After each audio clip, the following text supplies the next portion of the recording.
Shalom à tous les compatriotes célestes. Je vous bénis au nom de Jésus-Christ. Et je remercie Dieu pour le souffle de vie. Je remercie Dieu pour sa grâce, pour sa miséricorde. Comme annoncé, Dieu a fait grâce. Nous sommes déplacés de là où nous étions, c'est-à-dire à Kinshasa, la capitale de la République démocratique du Congo, un pays de l'Afrique centrale. Et nous nous sommes déplacés pour un autre pays de l'Afrique toujours. Nous sommes en Angola, et, dans la ville de Luanda, la capitale de l'Angola. Comme je vous l'avais annoncé, nous sommes dans l'Assemblée des Saints de Mabor, et là où Dieu a permis que nous puissions commencer par nous, il puisse commencer un enseignement sur... il y a une réunion à Silo. C'est le partage du territoire israélien ou israélite entre les différentes tribus de la maison d'Israël. C'était dans la ville de Silo que Josué a exécuté l'ordre de l'Éternel par Moïse dans le désert, Nombre chapitre 34. C'est là que Dieu a donné l'ordre à Moïse de pouvoir, lorsqu'ils vont arriver, de partager les tribus, et plutôt le pays aux tribus d'Israël. Il a spécifié comment ça va se passer. Et la tribu avec un grand nombre de gens aura une grande portion, et la tribu avec un nombre réduit de personnes aura une portion petite proportionnellement à sa population. Donc, la loi, l'Éternel l'a donnée par Moïse au désert, et la concrétisation s'est faite en plein Canaan, lorsqu'ils sont arrivés à Canaan, dans la ville de Silo. La ville de Silo, c'est là que Josué a réuni toutes les tribus, et c'est là qu'il a partagé la terre, le pays, aux différentes tribus, selon le sort. Donc Silo, c'était les lieux de la concrétisation de ce que Dieu avait dit dans les déserts par Moïse. Donc nous parlons sur la réunion de Silo. Donc vous ne pouvez pas parler sur l'exécution de l'ordre donné par l'Éternel au désert à travers son serviteur Moïse, mais qui s'accomplit sur la terre promise par Josué. Si vous n'expliquez pas d'abord beaucoup de choses qui sont en train d'être expliquées, voilà. Et c'est sur quoi, en résumé, nous sommes en train de parler. Il y a une réunion plutôt à Silo. La réunion avait pour objectif le partage de la terre et aux différentes tribus d'Israël. Donc c'est ça. Et nous devons d'abord reconnaître que si nous sommes également Israël, c'est que des promesses ont été faites à Silo. Dieu a concrétisé ces promesses-là. Et aujourd'hui, Silo, pour nous, Psaume 78 déclare que Silo, c'était la demeure de l'Éternel. Donc, si dans l'ombre, Silo représentait aussi la demeure de l'Éternel, parce que l'arche de l'Éternel était là. C'est là qu'on a partagé, c'est là qu'on a concrétisé les promesses du désert. Donc aujourd'hui, toutes les promesses qui ont été faites au désert, toutes les promesses que Dieu a faites à Abraham, Isaac et Jacob, leur concrétisation, c'est à Silo. Et aujourd'hui, Silo, pour nous, c'est tout simplement la demeure de Dieu en Jésus-Christ. C'est en Jésus-Christ que nous nous réapproprions des promesses qui sont le nôtre. Nous pouvons beau dire Dieu nous a aimés, Dieu nous a bénis, Dieu nous a fait ceci. Si nous ne sommes pas à Silo en Jésus-Christ, nous n'allons pas vivre la concrétisation de toutes ces promesses-là.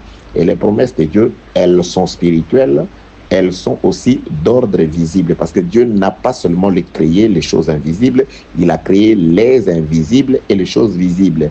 Les promesses de Dieu sont invisibles, c'est-à-dire nous avons le pouvoir, un pouvoir spirituel sur les esprits impurs, sur les puissances démoniaques et consorts. Nous avons le pouvoir de guérir des maladies et consorts.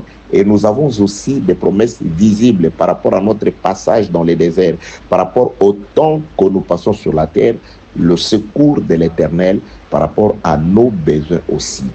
Car Dieu, je le répète, n'a pas seulement créé les invisibles, il a créé les choses invisibles, il a créé aussi les choses visibles, quoique les Écritures nous appellent à nous attacher plus à ce qui est invisible que ce qui est visible, car le visible passe. Cela n'exclut pas que nous avons aussi droit aux choses visibles. Donc je parle des silos.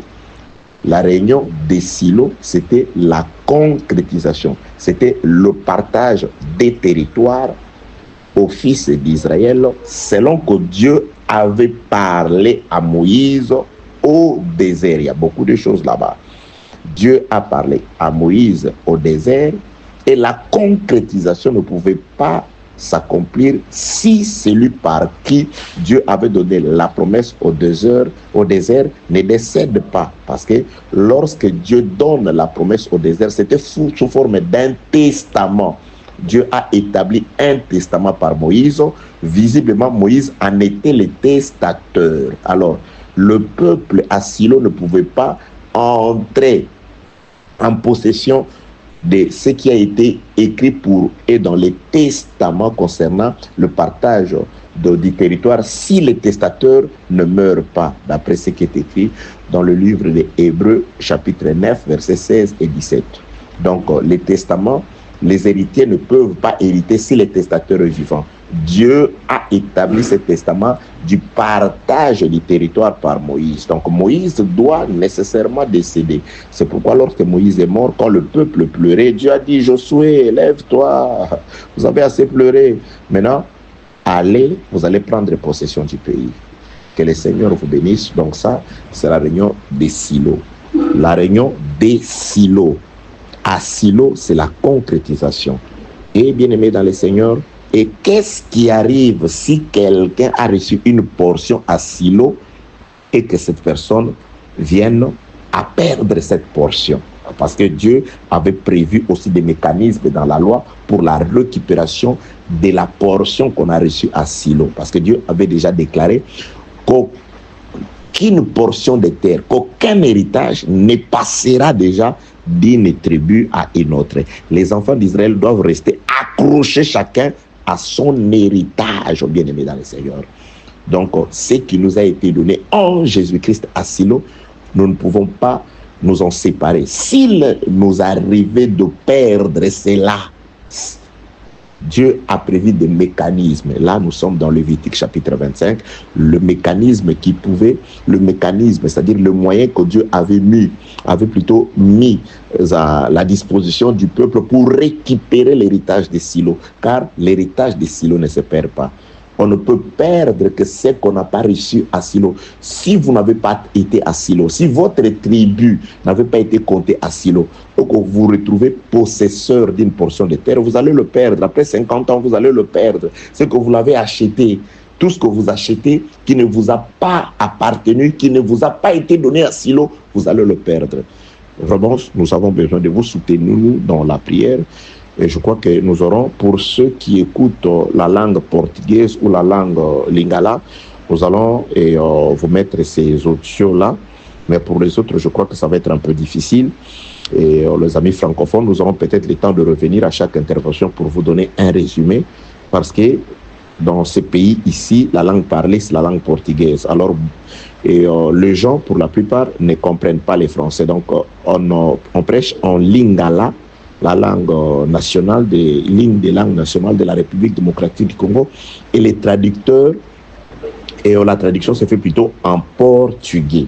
Donc, ce qui va peut-être ne pas permettre à ce que tous les frères francophones, vous aurez des difficultés à avoir les originales, les audios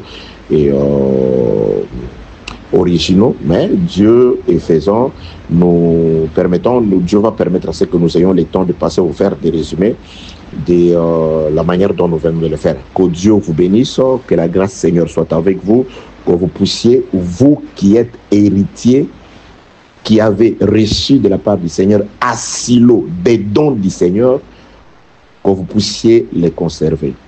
car la terre était d'une importance capitale, car Dieu bénissait Israël par la terre. C'est pourquoi Dieu a donné des portions de terre. Dieu disait toujours, si tu obéis, il y aura la pluie, et je bénirai ton champ. Donc les champs étaient d'une importance capitale, et Dieu bénissait lorsque les enfants d'Israël travaillaient, ils donnaient à l'Éternel les produits de leurs champs, et Dieu le bénissait. Donc c'était très important d'avoir une portion de terre. Et aujourd'hui, je crois que Dieu nous a fait des dons, je rappelle, spirituels comme matériels. Et si vous avez perdu ce don, que Dieu vous aide à récupérer ce qui est à vous. Retenez, les enfants d'Israël, ça c'était un ordre de l'Éternel, s'accrochera chacun à son héritage. Tu ne peux pas perdre ce que Dieu t'a donné. Que Dieu permette à ce que tu récupères tout ce qu'il t'a donné au nom de Jésus.